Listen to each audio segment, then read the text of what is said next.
미녀 스파이 국정원을 구하다 1화에서 2화까지. 이 이야기는 제2회 자랑스러운 대한민국 시나리오 공모전에서 본선 진출작인 전갈짜리를 바탕으로 최신 업그레이드한 작품입니다. 이야기에 나오는 인물, 사건, 배경, 내용, 기관명 등은 작가의 상상력에 의해 창조 배합된 순수 웹소설 창작물임을 밝힙니다. 구독과 좋아요는 큰 힘이 됩니다. 감사합니다. 그럼 미녀 스파이 국정원을 구하네 이야기를 시작하겠습니다. 제1화부터 2화까지 이어서 들려드립니다. 제1화 이유나 루프탑 매혹적인 작전 개시. 이탈리아 남부 나폴리앙 인근에 있는 고풍스러운 갤러리 건물 테라스에서 열리는 자선 경매 파티장. 지중해를 향해 확 트인 오픈 테라스에는 앤티크 브론즈 샹들리에가 온화한 빛을 퍼뜨리고 있었다. 루프탑 테라스에는 천장 대신 하늘을 두른 루프 스트링 라이트가 빛나고 지중해의 밤 공기가 가볍게 흐르고 있었다. 그 위로 샴페인 잔들이 부딪히는 유리 소리, 이탈리아식 재즈의 클래식 선율, 고급 향수들이 뒤섞인 공기가 파도처럼 출렁였다. 테라스 바깥 난간에는 투명한 유리 차폐막 너머로 저 멀리 나폴리 바다 위 요트들의 불빛이 별처럼 반짝였다. 아, 좋다. 이거 파도 소리 맞죠? 지중해 너머에서 불어오는 밤바람에 누군가 와인잔을 기울이며 말을 걸었다. 여자는 웃지 않았다. 단지 입꼬리를 아주 약하게 들어 올렸다. 자선 경매는 처음이신가요? 이쪽 바닥은 아직 익숙치 않아서. 여긴 지갑을 꺼내는 전쟁터예요. 때로는 더 잔인하죠. 저 샹들리에는 파리 골동시장에서 가져왔대요. 100년이 넘은 거라죠? 은은하고 하지만 화려하군요. 마치 당신처럼. 검은 턱시도를 입은 신사들과 우아한 드레스를 입은 아름다운 여인들이 샴페인을 들고서 3, 4, 5 모여 환담을 나누고 있었다. 그 아름다운 여인들을 단숨에 빛을 바래게 만드는 여인이 나타났다. 한눈에 봐도 월등하게 아름다웠다. 그녀의 이름은 이은아. 실크 드레스 자락이 계단을 스치며 내려오자 테라스 조명 아래에서 그녀의 실루엣이 흐드러지듯 피어났다. 갸름한 턱선 아래 붉게 물든 입술. 눈빛은 정면을 바라보면서도 항상 반걸음 옆을 읽는 듯 짙은 여백이 있었다. 빛바랜 금발처럼 은은하게 번지는 갈색 웨이브 헤어가 지중해 미풍에 찰랑거렸다. 눈썹선은 매끄럽고 단정했으며 아이라인 아래로 떨리는 눈꼬리는 어딘가 모르게 우아하게 차가웠다. 목선 아래 드러난 쇄골과 어깨 라인은 마치 한 폭의 조각 같았다. 물결처럼 흘러내린 어깨 라인을 드러낸 블랙 실크 드레스가 그녀를 더욱 고혹스럽게 만들었다. 이어링 외 값비싼 보석 하나 없는 드레스 차림이었지만 그녀 자체가 보석이란 걸 증명이라도 하듯 주위를 잠시 정적에 빠뜨렸다. 타이트한 실루엣 속에서 퍼지는 곡선의 안정감이 눈길을 단번에 끌었다. 살짝 머금은 앵두 같은 붉은 입술 사이로 매혹적인 미소가 흐르고 다이아몬드 이어링이 흔들릴 때마다 보는 이의 가슴을 들썩이게 만들었다. 그 눈빛은 깊었고 치명적이었다. 호흡을 먹게 할 만큼 턱시도 남성들의 시선을 사로잡았다. 그 아름다움을 표현하기에는 눈으로 느끼는 것보다 손이 더 오래 기억할 것처럼 보였다. 사람들은 그녀를 한국계 럭셔리 아트 큐레이터라고 부르곤 했다. 하지만 그 표현은 반쪽 진실에 불과했다. 오늘 밤 그녀는 단순한 큐레이터가 아니었다. 타깃 입장. 20초 후 3시 방향 예약석으로 이동 예정. 이은아는 샴페인 잔을 든 채 보석 같은 미소를 유지한 채 귓속에 숨겨진 초소형 수신기에 짧게 응답했다. 카피. 시야 확보 완료. 그녀의 아름다운 눈동자가 공간을 스치듯 이동하며 타깃을 낚아챘다. 검은 양복을 입은 남자는 하얀 턱수염을 기르고 지팡이를 짚은 채 주위를 훑어보았다. 노동당 39호실 소속으로 북한 수뇌부의 비자금에 관여하는 인물이었다. 겉모습은 한국계이나 러시아인으로 자연스레 북한과 접촉하였던 인물이었다. 스위스 비밀계좌에 예치한 김정은 통치자금의 안전성을 확인하는 게 그의 주된 임무였다. 부차적으로 암호화폐를 중국 망을 빌려 돈 세탁을 통해 안전하게 보관하는 중요한 임무를 수행하고 있었다. 그래서 관광 목적으로 행차한 듯이 이곳저곳 갤러리를 방문하는 것은 일종의 위장 이동 동선이었다. 그가 미술품 자선경매에 기부한 그림 200만 유로짜리 위작이 그가 움직인 신호였다. 마치 북한이 만든 정교한 100달러, 위조 달러인 슈퍼노트처럼 위조하여 감쪽 같았다. 갤러리 구석에 위치한 경매장 출입구로 향하는 순간이었다. 이은하는 목걸이를 슬며시 손으로 쥐었다. 값비싼 다이아몬드 펜던트처럼 보이는 목걸이는 사실 초소형 영상 촬영 장비였다. 접근 개시. 그녀는 우아한 걸음으로 타깃의 뒤를 따랐다. 아무도 의심하지 않았다. 그녀가 고급 첩보를 입수한 국정원 조직 위선으로부터 하명을 받고 이곳 갤러리에서 일을 한 지가 꽤 오래되었기 때문이다. 순식간에 브로커의 곁에 다가선 이은하는 와인 한 잔을 자연스레 건넸다. 그녀의 미모에 한눈에 반한 듯 그녀의 이목구비를 훑으며 그 남자는 그녀를 바라봤다. 혹시 어디서 뵌 적이 있지 않나요? 은하는 우아하게 웃으며 잔을 부딪혔다. 그리고 촉촉하고 탄력 있는 입술에서 아주 부드러운 톤으로 속삭였다. 우린 곧 다시 보게 될 거예요. 아주 가까운 곳에서. 블라디슬라프는 마치 음란한 생각을 하는지 야릇한 미소를 지었다. 그리고 그 순간 블라디슬라프의 고급 벨트에 GPS 위치 신호가 감지되는 특수 안료가 뿌려졌다. 갤러리 외벽 뒤편 검은 SUV 안에서 모니터를 지켜보던 국정원 요원은 마른 침을 삼켰다. 저 여자 진짜 큐레이터 맞아? 옆자리의 팀장이 대답했다. 정확히 말하면 우리의 판무 파타룡 비밀 병기지. 하지만 진짜 정체는 아직 아무도 몰라. 우리 수사단장 조 국장님이 애지중지 너무 챙긴다는 것 빼고는. 아, 둘이 뭐 있나? 왜 그리 챙기지? 잠시 후 화면 속 이은하가 정면을 바라보며 의미심장한 미소를 지었다. 그녀는 알고 있었다. 자신의 진짜 얼굴이 곧 드러나게 될 것을. 나폴리, 이 위작이 진짜 문제야. 이은하는 그림 뒤 라벨을 떼며 속삭였다. 루프탑 자선경 매장. 고풍스런 샹들리에 아래 드레스 차림 그대로 그림을 살피는 그녀의 눈빛은 차갑고 정확했다. 겉보기엔 르누아르 후기작. 하지만 그녀의 눈에는 의심스러운 과잉이 분명했다. 북결 너무 살아있어. 과유불급이라고 했는데. 그리고 여기 프레임 뒷면. 이 칩은 또 뭐야? 1cm 남짓한 마이크로칩을 핀셋으로 꺼내 금속 케이스에 넣으며 그녀는 입을 굳혔다. 위작은 미끼일 뿐이었다.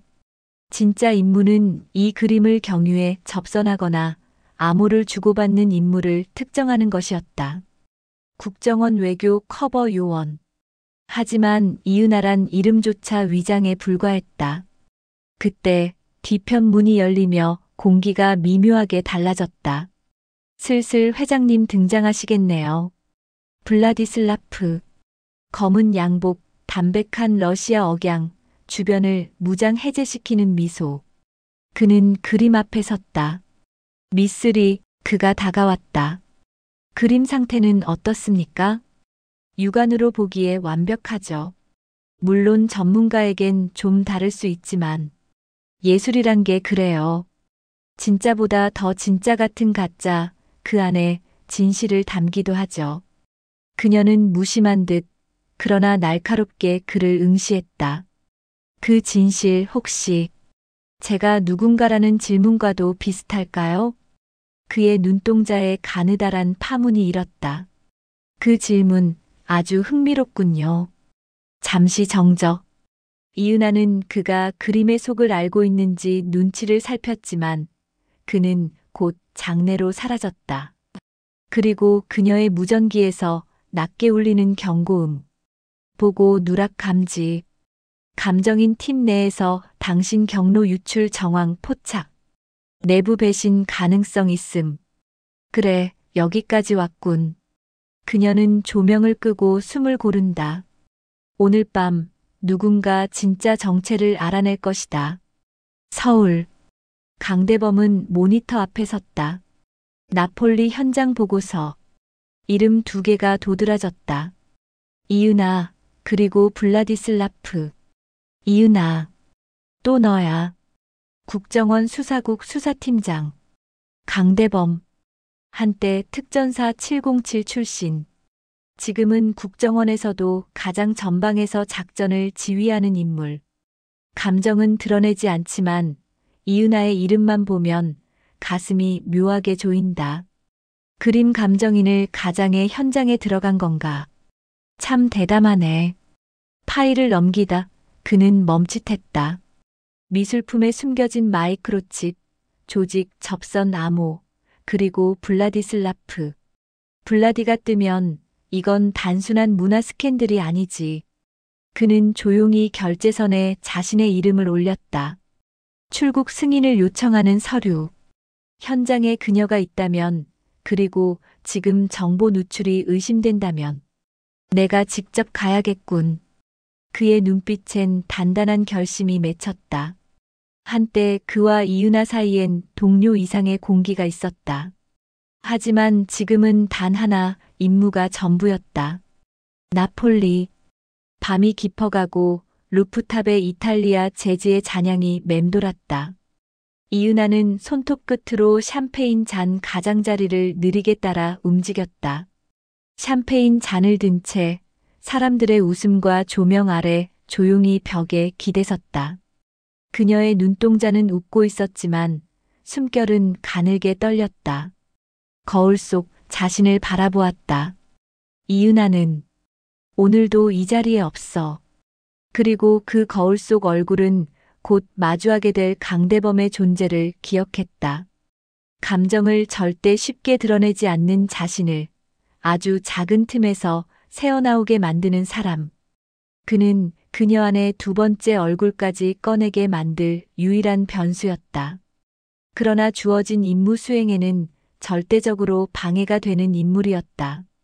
이참에 쥐도 새도 모르게 죽여버릴까. 제2화 스위스 비밀 계좌 흔적 찾아온 강대범. 새벽 2시 이탈리아에 도착한 강대범은 공항을 빠져나왔다. 구릿빛으로 그을린 피부 위로 단단하게 조각된 광대뼈, 길게 뻗은 눈매 아래로 짙게 스며 있는 검은 동공. 낯설 만큼 무표정한 얼굴인데 시선을 거둘 수 없다. 잘 다려진 셔츠 깃에서부터 곧은 목선과 단정한 턱선이 자연스럽게 이어진다. 묵직하게 발걸음을 옮기는 그에게선 냉정과 위엄이 함께 따라왔다. 키 185cm쯤 되어 보였다. 그가 재킷 주머니에서 무심히 선글라스를 꺼내는 순간 다정함은 없지만 시선을 압도하는 카리스마가 있었다. 허리까지 흐르듯 내려오는 긴 다리 슈트를 입고도 움직임 하나하나에 707 특임대의 노련함이 묻어났다. 나폴리 골목 어귀, 오래된 붉은 벽돌 창고. 간판도 사람의 인기척도 없었다. 외곽에 위치한 비밀 안가. 이은하는 이중 잠금문을 조용히 열고 안으로 들어섰다. 실내엔 브리핑 파일과 작은 USB 하나가 테이블 위에 놓여 있었다. 그녀는 창밖을 잠시 바라보다가 혼잣말을 내뱉었다. 이쯤이면 도착할 때가 되었는데. 잠시 후 조용히 문이 열리고 짙은 슈트를 입은 강대범이 들어섰다. USB 어디 있어? 한국에서보다 더 잘 어울리네요. 이윤아의 칭찬에도 강대범은 그냥 흘러들었다. 비행기를 2번 갈아탔어. USB 있다는 말 듣고 도저히 못 참겠더라고. 이윤아는 테이블 위 USB를 건넸다. 스위스 프라이빗 뱅크. 루가노에서 북한 인사가 위장 접촉한 계좌입니다. 접속 로그와 IP 흔적. 그런데 우리가 추적한 패킷 중 일부가 서울 강남 IP를 찍고 돌아왔습니다. 노동당 39호실, 김정은 비자금 담당자 그 새끼들 왜 왔을까? 이 먼 나라까지. 강대범이 USB를 집어들며 자신의 고급 벨트 버클 뚜껑을 열고서 넣었다. 노동당 39호실 비자금 계좌지. 김정은의 해외 자산이 우회되는 경로 중 하나. 담당자 실명은 아직 못 잡았나? 단서는 있어요. 프라이빗 뱅커가 이탈리아에 들어왔다는 첩보가 떴어요. 겉으로는 미술품 중개인으로 위장했지만 블라디슬라프와의 만남이 포착됐죠. 강대범은 책상에 펼쳐진 서류를 한 장 넘기며 입을 열었다. 이름이 코첸코. 러시아계.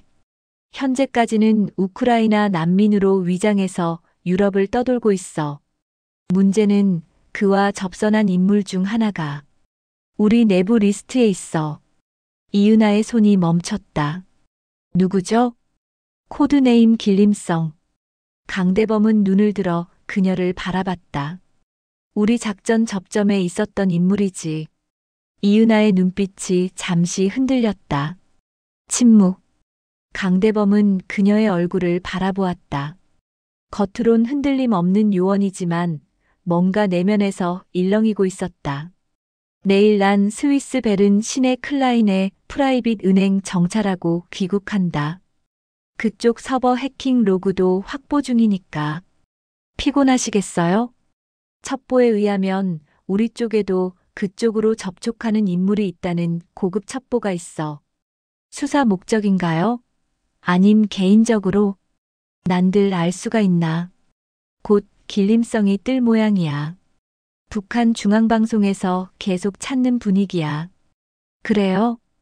호출부 장은영이 찾는 모양인데. 곧 작전 있을 거야.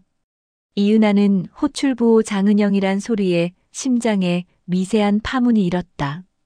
저도 여기 마무리하고 들어갈게요. 작전 준비돼 있습니다. 그의 시선이 잠시 머물렀다. 이윤아, 너무 깊이 들어가지 마. 선배도요. 두 사람의 눈빛이 짧게 부딪혔다. 말보다 더 많은 것을 나눈 그 순간, 그들은 다시 조용히 출입문을 열고 어둠 속으로 나섰다. 그리고 이틀 후, 대범은 본국으로부터 귀국 명령을 받고 바로 인천행 비행기에 올랐다. 이윤아 역시 나폴리 작전을 조기 종료하고 국내 복귀를 결정했다. 그녀의 귀환은 오직 길림성이라는 호출부호가 포착된 그 순간부터 예고된 일이었다. 서울. 늦은 시간에 중형 승용차 한 대가 조선시대 왕가의 무덤들이 위치한 시내 방향으로 쏜살같이 달려가고 있다. 좌측으로 굽은 도로를 들어선다. 그다지 넓지 않은 도로를 따라 들어가면 여러 개의 바리케이드가 철옹성처럼 버티고 있었다.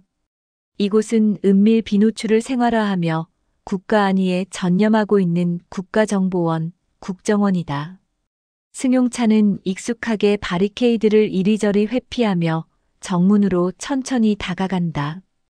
흑복을 입은 특전사 출신의 경비요원들이 손을 들어 정차하라는 신호를 보낸다. 차가운 눈빛의 요원들은 실탄이 장전되어 있는 무장된 총기를 들고서 다가왔다. 대범이 차창을 내리며 인사를 한다. 밤늦게 수고가 많으십니다. 대범은 콤비 앞 주머니에서 출입증을 꺼내 보여주었다. 그리고 익숙하게 차량 운전석 머리 위 다용도 주머니를 뒤져 차량 출입증을 내려서 보여주었다. 차가운 인상의 경비요원은 가볍게 목례를 했다. 차 안과 뒷좌석을 다시 한번 쓱 살펴보았다. 신분증을 확인하고는 수상한 물품이 없음을 확인하고는 경례를 붙이고 통과시켰다. 승용차가 서서히 본관 쪽으로 움직였다. 타이어 킬러. 앞뒤 차바퀴가 타이어 킬러 위로 지나가자 갈고리형 차단기가 철커덕 눌러졌다 올라왔다. 매일 출퇴근하면서 항상 느끼는 진동이었다. 그런데도 익숙해지지 않고 차갑고 기계적인 느낌이 차량 하부를 통해 고스란히 느껴졌다. 승인된 인가 차량이 아니면 타이어가 터져서 차체가 벌써 주저앉았을 것이다. 밤 늦은 시간이라 웅장한 국정원 건물은 수줍은 듯 모습을 감추고 있었다. 밤 늦게까지 직원이 남아있는 사무실은 차양막을 쳐놓았다. 외관상 분위기는 평온하기 그지없었다. 새어나오는 불빛도 거의 보이지 않았다. 강대범 수사국 수사1 팀장. 특전사 707 특임대 중대장 출신. 직선적이고 거친 성격 하지만 수사에 있어선 베테랑. 국내에 암약하는 고정 간첩을 잡기 위해 물불 가리지 않고 추적하는 인물이다. 강대범, 그가 향한 곳은 방탐실. 난파 간첩 통신을 수집 분석하는 24시간 가동 부서. 문을 조심스레 연 순간 헤드폰을 낀 요원들의 고도로 집중하는 열기가 느껴졌다. 나오셨습니까, 팀장님? 앞줄 수호가 인사한다. 해군 UDT 출신, 매너와 실무 모두 확실한 후배다. 쉬엄쉬엄해요. 예. 잠시 전 쉬었습니다. 그렇지만 이곳에서의 휴식은 명목상일 뿐. 오늘 밤은 북한 지령문이 송신되는 날. 긴장감은 극에 달한다. 모니터에 순간적으로 나타났다 사라지는 전파 그래프. 도약 주파수를 활용한 난수 송신은 고가의 수입 장비로 탐지해야 한다. 밤이 점점 깊어지자 사무실 내 긴장감이 점점 증폭되고 있었다. 대범은 팀장 자리에 앉아 연도별, 계절별, 월별로 다양하게 분석해 놓은 방탐 데이터를 살펴보고 있었다. 늦은 밤이지만 누구도 관심을 가져주지 않는 일이었다. 그러나 다들 남다른 충성심으로 묵묵히 열심히 했다. 방탐 수신기 앞에 앉은 요원들 표정이 잔뜩 긴장하고 있었다. 곧 북한 지령문이 방송될 시간이기 때문이다. 24시간 북한에서 남한 고정 간첩들과 송수신하는 암호 지령문을 빠짐없이 수신하고 있는 부서이기에 그 눈빛은 강렬하고 단단하고 때론 무섭게 빛났다. 낭낭한 북한 아나운서의 목소리가 스피커를 통해서 흘러나오고 있었다. 수신 장비 자동 녹음 다시 한번 확인해봐. 온불 들어왔어? 예. 정상 작동 중입니다.